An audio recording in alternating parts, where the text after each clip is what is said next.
Welcome to the Advancement Podcast. Our mission is to reach the lost in America by advancing leaders and churches so that communities are transformed. Join us as we discuss how to stay healthy as leaders, work in teams, and lead change. Come on, let's advance together. Welcome back to another episode of the Advancement Podcast. Hey, if you like what you're listening to, if you could hit subscribe, that way it comes straight to you. Every time we drop a new episode, we drop new episodes on Tuesdays and Thursdays. If you like what you're listening to, go and rate us. It helps us spread the message of advancement and of Jesus all over the place. If you're watching, go subscribe on YouTube and like us on Facebook. My name is Todd Barham. I'm the host of the Advancement Podcast here with the lead consultant. We don't want to make Rachel mad of Advancement, Tim Ware. How you doing, Tim? I'm doing well, Todd. Good to see you. I said it right that time. You said it right. Third episode of the day, and I said it right. It only third time's charm. Hey, third time's charm. That's right. Yeah. That's right. And you are the pastor of Hope Church in Cleburne, Texas. Yeah. For now, till they fire me. After these, you think right they're after, fixing to get right fired? after, I'll get the phone call right after this. No, Yeah. no, Sure. it's all good. Hey, things are coming back. You know, we're coming out of COVID. I love, you can see, I keep attendance on an app and it does bar charts, and you can see this. It's just steadily doing this. Going up, huh? Steadily doing that. So if it just keeps going, it never stops, that'd be amazing. Now, Chris is our guest. We've got returning with us for another episode. Chris Carter from Barrett Station, which is in Crosby, Texas, at True Vine Ministries, a 13-year pastor, father of 3, the husband of Brandy the bomb. She's the queen. Joining us, Pastor Chris Carter. Chris, how are you this morning? I'm doing well. Glad to be here. And thank you for inviting us. And we're just glad to have great fellowship with great men of God. Now you guys haven't, y'all are still full social distancing and haven't reopened your services yet. We're still social distancing. Now, I have had a few groups that have come up and did some meetings, and I tell them, I said, that's exactly the reason why I hadn't opened the doors up, because y'all can't social distance correctly. Yeah. We're excited because we're also able to do some construction around the church right now. So we're doing some work around the building, and so our prayer is that when we relaunch, it will be a relaunch to where some things will be revitalized when members come back. I think that's awesome. That's brilliant that you are able to do that. And, I just like picking because I'm picking on Todd. You know, he's from the first day everything closed, he was, when are we going to be able to get back? And to hear that somebody's being successful in ministry and not back is encouraging to me. And I want every pastors to know that you don't have to be in a hurry. You can be led by the Spirit, and God works in all these circumstances. Anyway, and then we have with us Pastor Rich Van Proyen from Fort Worth, Texas, East Fort Worth at Bethel Church, and he is doing a great job there. Been there almost, gosh, it really has been I always want to say just a couple of years, but it's 5 almost, right? 5 years now. 5 years. You know, since he moved from Arizona, from the mountains in Sholo, Arizona, to Fort Worth, Texas, and he's a brand new. We learned on the last episode, he's brand new, first time grandpa. Oh, So we're gonna call you Pops, Pawpaw. What do you want to be called? Don't matter to me. Has Clarissa picked out her grandma name? Yeah, I think she's just going to go very traditional grandma. Okay, so very traditional. That's nothing wrong with that. Yeah. The weirdest one my kids use is they call my dad Goggy.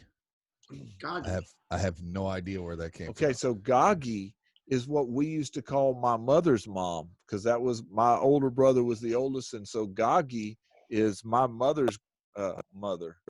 Oh, okay. Well, I guess my kids knew. Well, I don't know. I'm thinking, what's wrong with your dad that your kids are calling the thing we call grandma? Well, he wanted to be called Granddad, and my oldest son translated that to Goggy, and it just kind of stuck from there. Well, now. Anyway, hey, if you're a listener to the podcast, then you know that we love to talk about leading change, healthy leaders, and healthy teams. And as part of that dialogue, we're stepping in here to have a conversation with our with some friends regarding things that are going on in our society that affect our teams, our leaders, and how we can lead and be a part of affecting healthy change for the sake of the kingdom in America, as through times of racial tension. And one of the, we've had some great conversations over the last 2 episodes where we talked about being authentic and sincere and listening and reconciling things in our own heart and intentionality. But I really would like us to have a conversation. You guys have, for 2 episodes, have danced around it. Y'all have quoted scripture, and you've talked about Jesus in such a full and firm way. It's been really, really cool. But I think the question that I'd love to kick this thing off is, I guess let me make a statement first. So Rachel and my wife and I were talking about this probably last week, and I'm watching the news, and there's tension, and I'm watching the way some pastors line up on one side, some on another, and different things. And I said to her, this is a big deal, honey, but I could care less about somebody passing some new law or something. It's not that, and that was probably too strong. I said, but for me, this is not an issue of politics or society. This is an issue of the harvest. This is an issue of people that Jesus died for. And my fear is that if the church isn't careful, we'll get caught up in the social justice component, and we'll get caught up in the politics component, and we'll lose and miss the eternal component. So, guys, I'd love for us to just spend this final episode that we're together in this moment, talking about how we can keep our churches, keep this issue as a harvest-centric conversation, and how do we keep our people focused on eternity, heaven and hell, rather than it's not that social justice isn't important, but the question is it important? What makes it important? And so I'm going to just kind of step back and let you guys just flow out and talk to pastors and leaders about that. And if you're watching, we're having a little camera difficulty, but we're going to keep on going. Tim, I'll say this quickly, and then I'll let Rich, the professor, give us a profound answer, and I'll come back. Yeah. Wow. Yeah. Then see what I'll do. I'm gonna say something quick. Let Rich come back, and then I'm gonna come back after him and just really reinstate what he said, and it's gonna all sound good. But what I would say with that question about eternal, because everything that we preach ought to be towards eternity with Christ, and living with Christ. And so I'm reminded of Luke the 10th chapter, where the question was asked, how do I get eternal life? And Jesus gave him an answer through a parable. And we know that parable of the Good Samaritan. And he actually said, now, who was the neighbor? Now, what Jesus told him said, if you want eternal life, you got to love the Lord thy God, then love your neighbor as yourself. And he said, so who is the neighbor? And I think that in this season right now, yes, that we have some social justice issue. Yes, we've been dealing with racism, but at the end of the day, we all have been created by God, and we have to look at our neighbor. And so that parable Jesus said, now, what did they do? One walked by, other went to the other side of the road, but it was a stranger. Yeah. It was somebody of a different nationality. Yeah. Who did the neighborly thing. And then Jesus said, now, so if you want that eternal life, go and do likewise. And so what I would share to, if you let me be blunt for a second, Tim, and then I'll take my blunt hat off. If Rich said in an earlier podcast of looking at the tender hurt that's in the Black American. So what I would share to my white brothers and sisters, that as you see the wound, don't go on the other side of the street. Don't cross over, but tend with tenderness to that wound.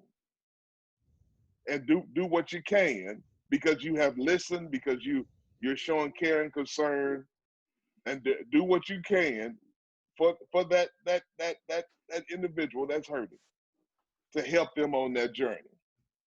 I would also suggest to my Black Americans that we ought to do the exact same thing. Do what we can. And as we're in that wounded position, as we're in that position of hurt, that when someone comes up authentically, real, to aid and assist, allow them. I don't know that the professor he's gonna struggle to top that. That was very well said. Wow. That was phenomenal. Wow. So we calling Rich the professor now? Well, No, Chris no. called him the professor. Yeah. Oh, okay. Wow. Chris, that's a beautiful picture of and a beautiful interpretation of the Good Samaritan parable, that this is a racial thing, like the woman at the well. And that we have to be willing to receive as well as give in tenderness and in love, because that's the neighborly, that's the Jesus said in Matthew 22, what's the second commandment? To love your neighbor as yourself. That is what Jesus is at. That's the harvest piece. That's the activity of God, and the activity of Jesus is to give to those who are hurting and tend to them, to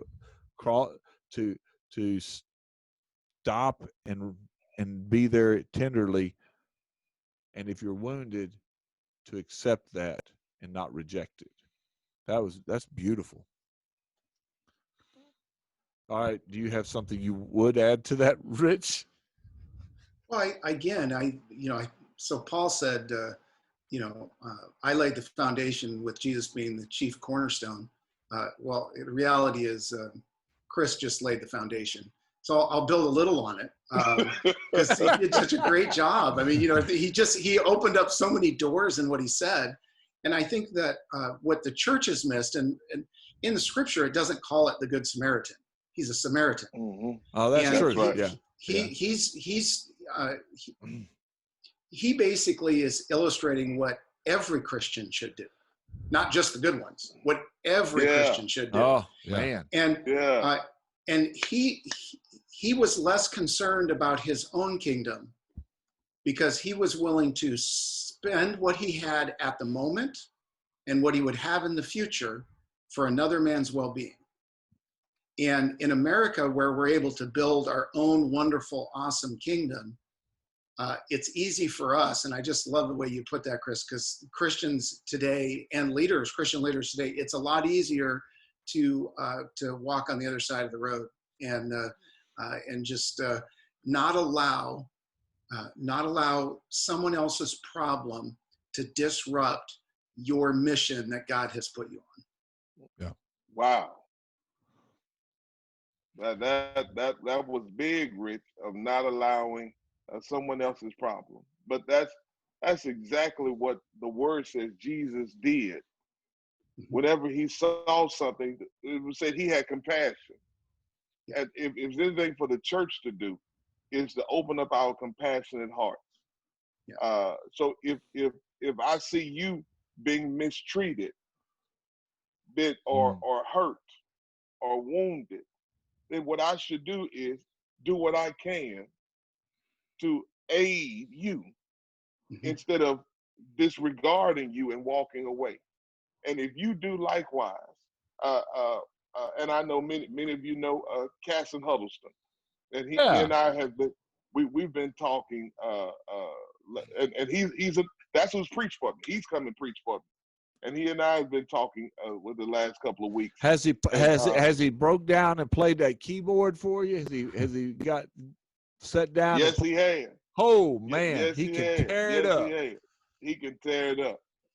But he shared how if we're in a restaurant, and he talked to a black pastor about this, a black pastor who was saying that as he was there, he got there after Casson, but because for some reason he got there before Casson, excuse me, but he was ignored.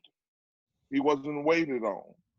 And when the waitress came to Casson saying, "Hey, we're here to take your order," he pointed and said, "He was here before me." Well, just that. Yeah. Thing, they were here before me. They were in line before me. Instead of going on with building my kingdom or my privilege, but saying it's, as what Chick-fil-A said, it's my pleasure to help you. Yeah. It's almost like that's biblical. Yeah, I think the interesting thing here is that, Chris, you used the word compassion also. There are things that for generations were associated with being a Christian that have been, the enemy always does this. He hijacks the things of God and perverts them just enough. So he doesn't eliminate the idea, but he takes it away so it's just not the same. And in today's world, whether you want to say they politicize it or whatever, it is sometimes disturbing that people who are not people of faith in Jesus sometimes display greater compassion for those who are hurting, mistreated in any circumstance than sometimes the church does. Yeah. It ought not be so. Was that the King James Version? Let's take a moment and hear a word about advancement. When I met Tim, our church was at 60 people, and now we have a weekend attendance of over 300 people. The team at Advancement can help your church advance. Do you want to see this kind of growth in your church? Then contact the Advancement team at info@advancement.cc. Now let's get back to the podcast. Yeah, so, religion always tries to dictate out of a holy concern the way you should live. But certainly Jesus came to prove that the God of heaven is way more concerned the way you love than the way you live. Now, it will translate into the way you live if you love correctly, but you never get them out of order. And so I think that when in a day where the church really needs to receive the love from the Father and then re-gift it to the people that are around them, the harvest becomes a natural extent of that.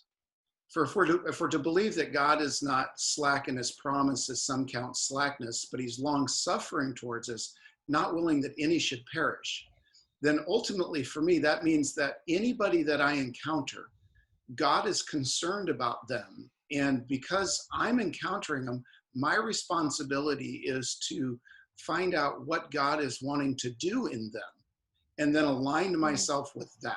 And if I do that, then they will come to know the love of Christ, because we're able to love him because he first loved us. Yeah. Rich, that is, you said God is more concerned with how we love than how we live, because love will also change how we live. Yeah. Love is the foundation upon which trust always builds. Yeah. Well, love is the foundation of the kingdom. Yeah. For God so loved the world that he gave. I just love the idea, and I guess I shouldn't overly use the word love. Love. Here. Do you love it? I love it. You love I it. love it. I love it. I'm thankful for the fact that if we step back and realize that what being a Christian is, being a Christ follower, is always about helping people, showing compassion to them, no matter what their circumstance, because everybody, who was it saying everybody needs compassion, right? Yeah. Back anyway. That's in a song. Yeah, it was in a song. Yeah. Anyway, a love that's never failing. There you go. That's right. Thank you, my musician friend here. Sorry. But in this basis for our faith is that love should lead to an eternal place first. I think sometimes, Rich, that and Chris, that sometimes we have let our faith. Let me say it this way. Every church that I have worked with, that I've consulted with, we've had to help turn outward, because the nature of the religious component in Christianity drifts away from the harvest. And without the intentionality, we will always drift towards the comfort of the church rather than the work of the harvest. And because being comfortable is so easy, and as we get comfortable, we get in a routine, and that it becomes be the norm, and people, I go ahead. We gravitate to who we are. Yeah. And that's nothing wrong with. We gravitate to what looks like us. There's nothing wrong with that. But we know that the church is on Sunday is the most segregated day of the year, of the week, because we gravitate to what we're comfortable with. We gravitate to what we look like, and so then if I gravitate to that and I stay inward minded and never outwardly focused, well, then I forget that there's a world that's around me that, as Rich said so eloquently, that is my responsibility to love them, and allow God to change their life as they see God through my love for them. Because he clearly says, how can you say you love me, who you have not seen, but you don't love the man or woman that you're passing up every day? That's your brother or sister. Yeah. And we it's so easy to lose that focus. And so as we see this, and this goes back to an earlier podcast, we talked about those conversations.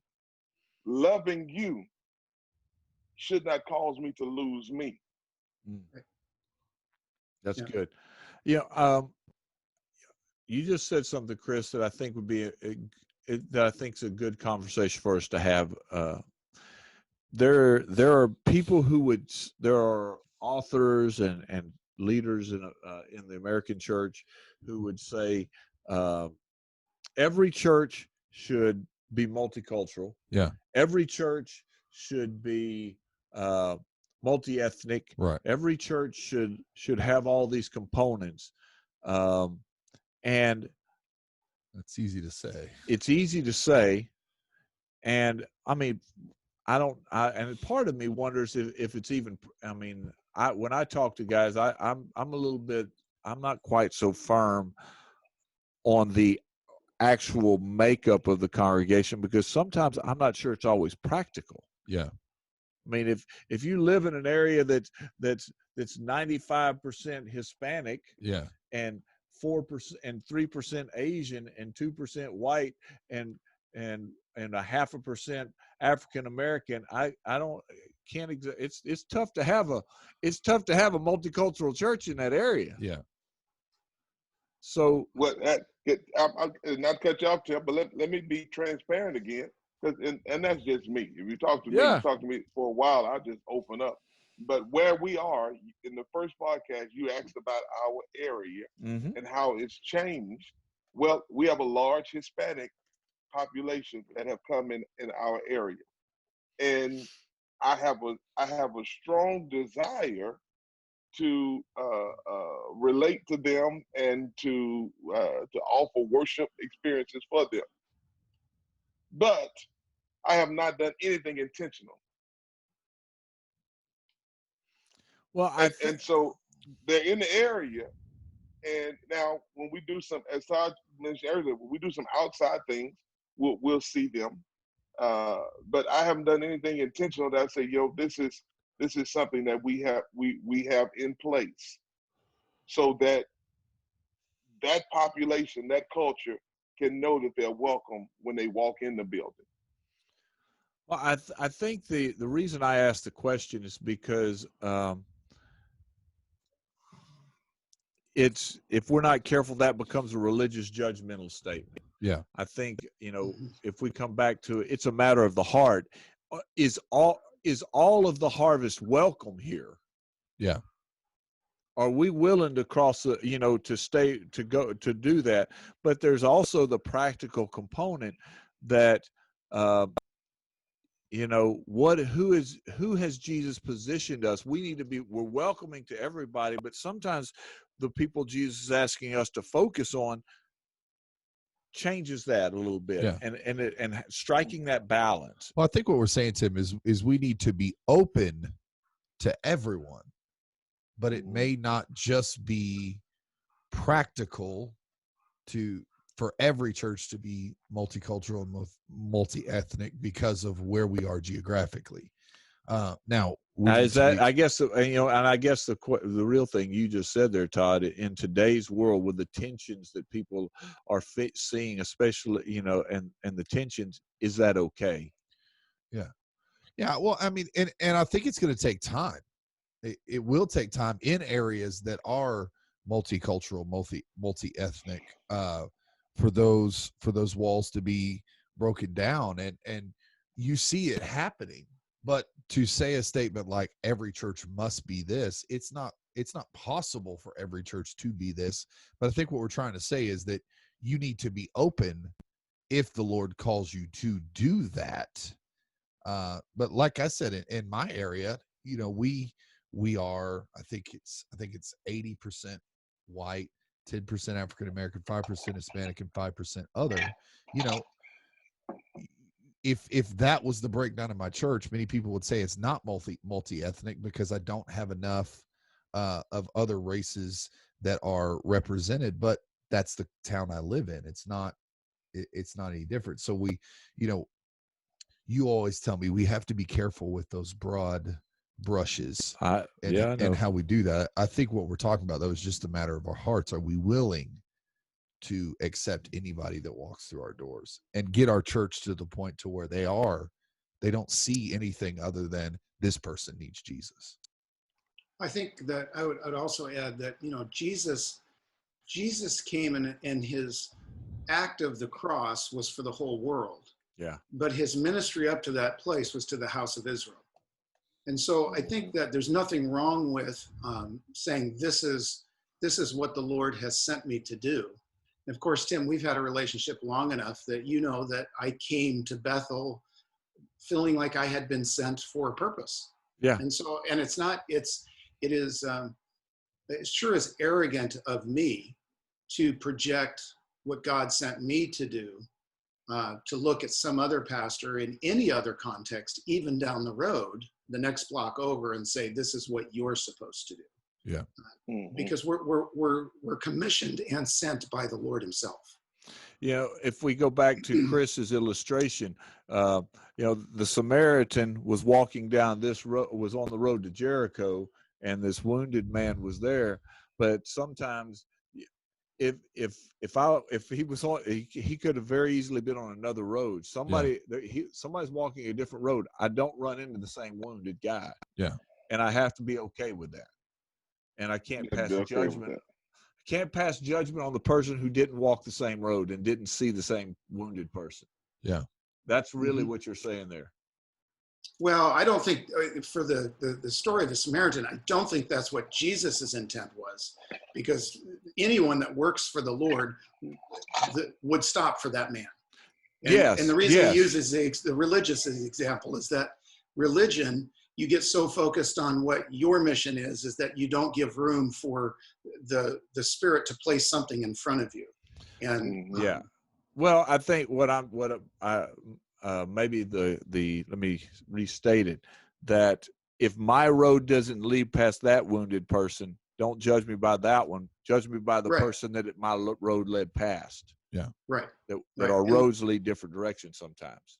So, you know, certainly in a day where there's such strong cultural pressures through all the different voices that are inundating our world, it's easy to get caught up and deal with things that you weren't called to deal with, or to address things that you're not called to address things. So in our elder meeting, we talked through that. Should we address this? Well, you know, let's say this in a way that I don't, with all humility in this next statement, because I don't want to be misconstrued.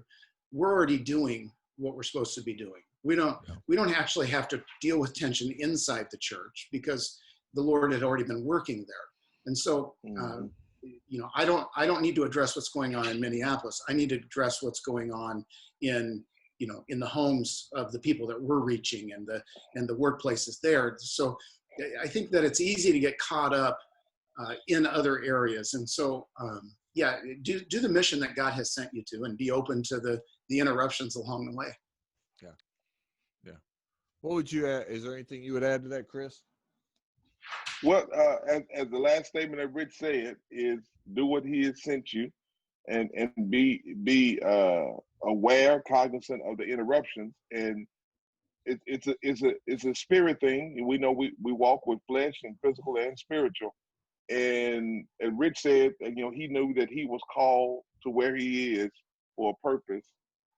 Well, I believe, as I confessed to you earlier, of what I have not done in my area. But God just began to speak to me even now, Tim, of how he does everything for a reason, of our connection. As Todd has been down, matter of fact, Todd, I apologize. I mentioned those that came preach for me. I didn't mention those that came to train us. Okay, I don't walk in offense, you know. I apologize. I lead with love in the way I live. So. Oh wow. Oh man! Anybody wonders why I wear boots around town? That's why I always deep, baby. And then Todd and I, we already at odds, color, and then he has the nerve to keep talking about Harden Simmons. So that makes more struggle. Yeah, but he came down and trained some of our leaders and did an excellent job, and they loved on him. He and Justin, and tried to feed both of them to where they couldn't eat anymore. But that's a big job with Justin. But I believe God is doing and has done all of that to spiritually open up my eyes of what another passion or another cause for me to do in the area that I'm in. that this here opens that window for me. If you understand what I'm saying. Well, Chris, as you're saying that, here's what I'd like our listeners to take away from that statement. I can't